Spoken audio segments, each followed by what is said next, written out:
Napag-usapan natin ang patungkol sa naging formal meeting kung saan ay in-inform nila Rimuru ang mga world leaders na magkakaroon nga ng isang malawakang gera at ito ay laban sa mga angels na The Great Tanmaway nga kung tawagin. Pero bago natin simulan itong video na ito ay i-roll muna natin ang intro. Hello everyone and welcome to my channel, ang inyong source ng Tagalog na Tansura Contents. Sa channel na ito ay pinag-uusapan natin ang mga nangyayari sa may Tansura universe. So without further ado, let's get into the video.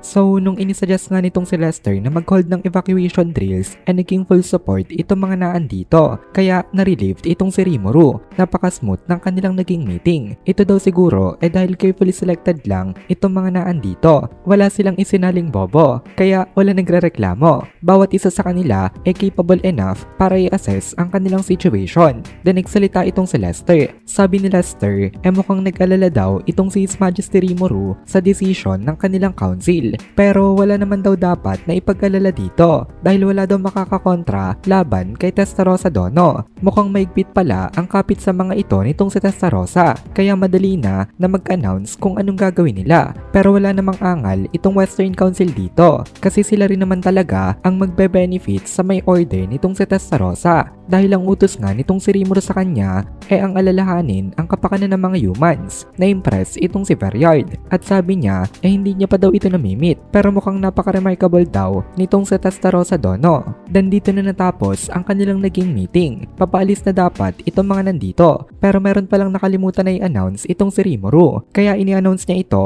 gamit ang telepathy net niya na ngayon daw si Masayuki na ang bagong emperor ng empire at balak daw nito na mag-establish ng cooperative relationship with the Western nations kaya gusto daw nito na makasali sa may Western States Council. Ano daw masasabi nitong mga nobleman dito? Nagulat itong mga noble dahil never pa silang naka-experience ng telepathy communication. Ito ang kauna-unahan nila na ma-experience ito. Nasa utak lang nila naririnig itong si Demon Lord Rimuru. Ang mga hindi lang nagulat dito sila Gazelle, Yom, Yor Miles at itong si Shen. Sila lang yung mga aware sa ganitong method of communication. Pero the rest ay mga first timers. Nakakagulat na yung telepathy net niya. Pero ang mas nakakagulat ay yung narinig nila na info na gusto daw ngayon ng friendly relations nitong Eastern Empire. Nag-react itong si King Drum na ba't daw wala siyang na-receive na details patungkol dito. Sabi naman itong si Rimuru sa kanya ngayon niya lang rin daw ito sinabi sa iba pang mga rulers. Tumugon naman dito itong si King Gazelle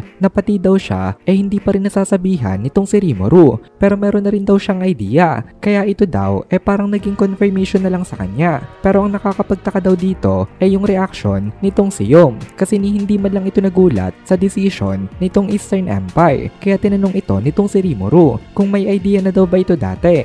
At sabi ni Yom wala daw pero ngayon daw hindi na siya nagugulat sa bawat mga pangyayari. Hindi na daw nakakapagtaka kung itong si Lord Rimuru ay involved dito. Basically ay parang nasanay na si Yom sa mga malalaking announcements na walang imposible kapag itong si Rimuru ang nag-handle. Pero ang pinaka nag-react talaga dito itong si Hinata. Sabi ni Hinata sa kanya bakit daw palaging ganito itong si Rimuru? Bigla na lang magsasabi ng napaka-importanting info na para bang wala lang itong information na ito. Kaya nagsorry na lang siya kay Hinata. Pero nangatwiran itong si Rimuru na hindi niya daw in-expect na magugulat pa sila dito. Kasi nga di ba daw ay nagkaroon sila ng gera kung saan niklaban ang Tempest at ang Eastern Empire at sa laban na ito sila ang nanalo. Kaya normal lang daw na i-exercise nila ang kanilang karapatan bilang mga winners. Kaya kinumbinsi niya daw itong si Masayuki na makikooperate na sa may West. Nagpaliwanag itong si Rimuru pero masama pa rin ang tingin ni Hinata sa kanya kaya nagsalita itong si Veriard. Sabi ni Veriard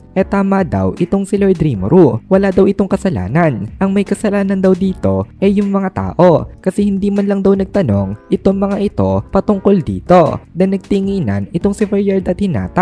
And sa tinginan na ito si Hinata ang natalo kaya pinalagpas na ito nitong si Hinata. Hindi lang daw talaga kapanipaniwala itong ini-announce niya dahil ang Empire daw ay matagal na nilang kalaban. Ito daw ay isang superpower na hostile sa West for a very long time kaya nakakagulat talaga ngayon na nag-o-offer ito ng reconciliation. Dan nagtanong itong si Lester. Sabi niya may question daw siya para kay Lord Rimuru. Kailan daw sila magkakaroon ng meeting with the Emperor? At saan daw gaganapin itong meeting na ito? And one more thing daw, ang tinutukoy daw ba nitong si Lord Rimuru nung binanggit nito ang Masayuki si Masayuki na the Lightspeed Hero. Nagulat dito itong si Rimuru kasi na-realize niya na hindi niya nga pala in-explain na itong si Masayuki talaga ang tinutukoy niya, kaya sumagot siya kay Lester na ang meeting daw nila ay gaganapin sa may Ingrasya. Sabi daw nitong si Masayuki as soon as possible daw gusto niya nang umattend sa may kasunod na meeting. And to answer the second question,